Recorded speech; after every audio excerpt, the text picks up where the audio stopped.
Hi and welcome to my Brixton kitchen series for Video Jug.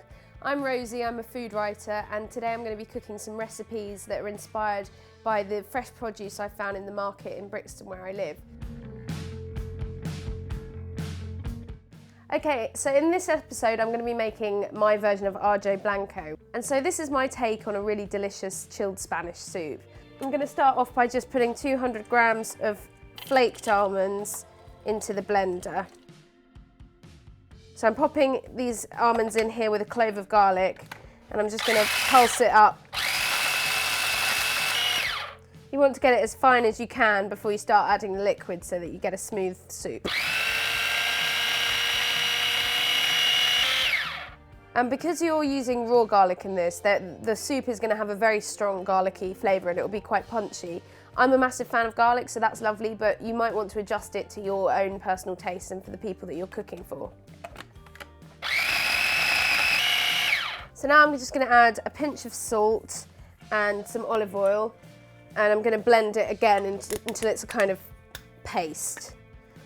Now the reason I love this recipe is because it's just such a kind of unusual soup. When I first had it, I thought there might be cream or something in it because of the almonds just, when blended with the garlic and with the breadcrumbs that we're going to introduce in a minute, it just has a really, really creamy texture and flavour.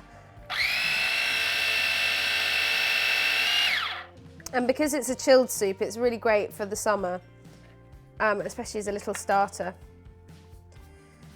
So then I'm just going to add now about a tablespoon of cider vinegar, which just adds a little bit of acidity, which is really nice to cut through that creaminess.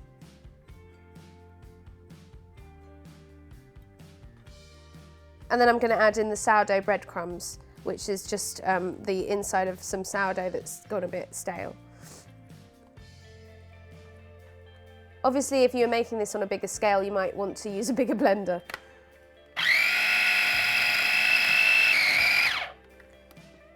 And that's basically it for the base ingredients. Now, the only thing we need to add is water.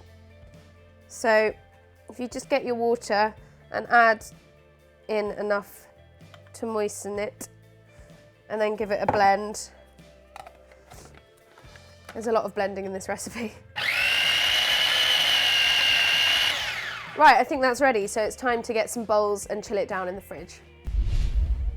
Okay, so while the soups are chilling, we're going to get on with the next stage of the recipe. To add a bit of texture and crunch, I'm going to fry some morcilla, which is Spanish blood sausage. Okay, so I'm just going to slice this up quite fine. I think that's probably enough.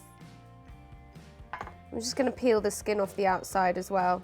Traditionally it's served with grapes, which works really well, or you could do it with sliced up apple, but I really love morcilla, so I'm just going to use it as a kind of crouton. And it's also nice because if you serve it immediately once you've fried the morcilla, you get that hot and cold contrast, which is quite nice. So I'm just going to add some oil to the pan. Okay, I think that's about ready. So just a sort of medium heat, and then plop your morcilla in, and you can hear it sizzling there. That's what we want. And it's quite fatty itself, so some of the fat in the sausage is going to drain out at this stage as well. You don't have to give it very long at all. I just do it literally for a couple of minutes on each side. So I'm going to take it off the heat, and I'm going to just drain it on some kitchen roll to get rid of the excess fat.